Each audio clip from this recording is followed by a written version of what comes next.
Guys, today we actually have a banger TWID to break down. We get our first actual glimpse at what the future of Destiny 2 is going to look like, thanks to the 10-year anniversary happening next Monday. We also have some updates here about raid and dungeon rotators, as well as some clarification on the Choir of One changes launching with Episode 2, and some teasers about Episode 2 itself.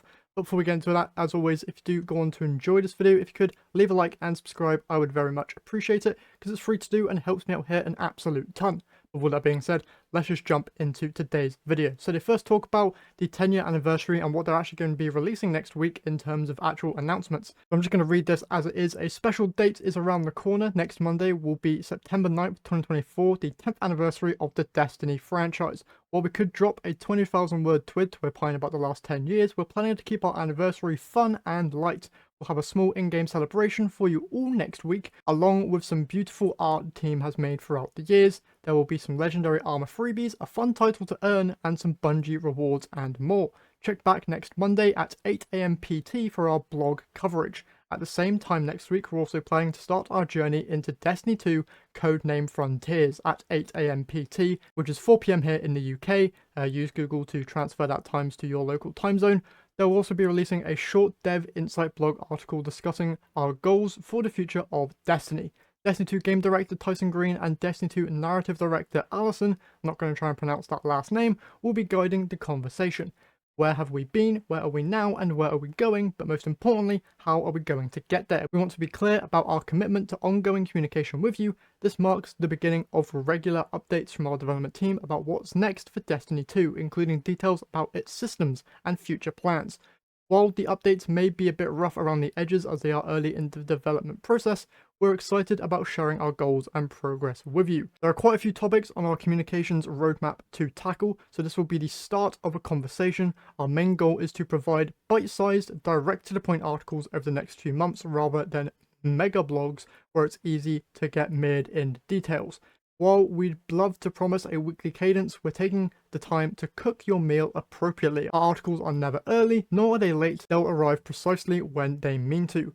Many thanks to all who've joined us over the 10-year journey. We've said a few times that we're just getting started, and it's still very much true. The Light and Darkness saga may have ended, but the future of Destiny is still unfolding before us. This universe is big, bright, and full of wonder. We're looking forward to exploring it, and hope to see you join us Starside as we approach new frontiers. A little tease there potentially as to what we could see next Monday, which has me so excited. I can't honestly tell you how much I've been wanting to hear about what the future of this game looks like. A lot of people have been wanting to hear what the future of this game looks like, so I'm very excited that we'll start hearing about that next Monday, starting at 8 AM PT, when they release not only what's going on with the 10-year anniversary, which kind of got leaked, the 10-year anniversary event, obviously with the Destiny 1 inspired armor and the Legend title, but also what they're going to be announcing with Codename Frontiers. Honestly, very excited for that, but now let's just move on to the improved raids and dungeon rotator. So basically what they're doing here is, alongside adding a brand new dungeon inside of episode 2, is they are updating the raids and dungeon rotator to include 2 raids and 2 dungeons every week. This will be launching on October the 8th with episode 2, and the rotator will start out with Last Wish and Vow of the Disciple as the weekly featured raids, along with the weekly featured dungeons being Shattered Throne and Duality. These will then continue to switch between each of the weeks, going based off of their release order. So says here that after Last Wish and Vow of the Disciple, Garden of Salvation and King's Fall will follow, and after Shattered Throne and Pit of Heresy, well, you can fill in the gaps yourselves and even build a calendar for the following months. They'll also be sharing reminders on their social media channels, so if you don't already, go join them on Twitter, Facebook, Instagram, Threads, and Discord, so you do not miss out on which dungeons and raids will be releasing with each week, starting when episode 2 launches on the 8th of October. Next, they're going to talk about the Sword event that's currently going on, or should I say the 1000 Voices event. If you know what's going on with that, 1000 Voices for some reason is also getting the infinite ammo treatment, and I would definitely recommend you take advantage of that infinite ammo alongside the double Nightfall rewards this week.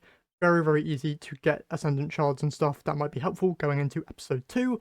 Then they also show off some pictures here, probably to do with the Sword event itself. So if you're one of these people, congratulations on whatever you should be winning. Next though, they go on to talk about the Choir of One ammo reserves changes and stuff. This is obviously to go alongside the announcement that in episode 2, that the Choir of One in episode 2 is going to be receiving some bug fixes. This is mainly due to it having way more ammo than intended and is doing way more damage with Divinity's bubble. So they go on to state that the amount of ammo that it will have when episode 2 launches will be 200 ammo base, and then will be 300 with reserves, down from 250 base and about 375 with reserves. This isn't too bad of a nerf, so I'm not all that sad about it. For those of you who use this gun, it's still going to be quite good overall. Alongside that, at the bottom here, they go on to state that it's approximately dealing 250% more damage than it should be, but not when Divinity is active, because on closer inspection, it was discovered that it was actually an issue with the point blank variant of the projectile. The impact damage done if the projectile has not split before it hits the target is being affected by an extreme damage scaler, and is dealing approximately 250% more damage than it should be against combatants only. They'll be fixing that inside of episode 2. And yeah, then they just go on to talk about the player support report stuff here, on Core Exotic Mission stuff and Grandmaster Nightfall nodes. So if you're needing to read any of this, you can pause the video or find a link in the description of this video. And yeah, that's basically it for this week's TWID. Very excited to see what they announce next Monday.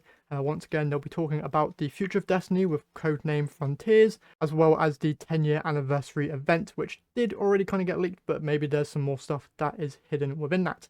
And yeah, that's basically it for this video. Hopefully you guys enjoyed. If you did, be sure to leave a like and subscribe. That's it from me here today, so I'll catch you guys in the next one.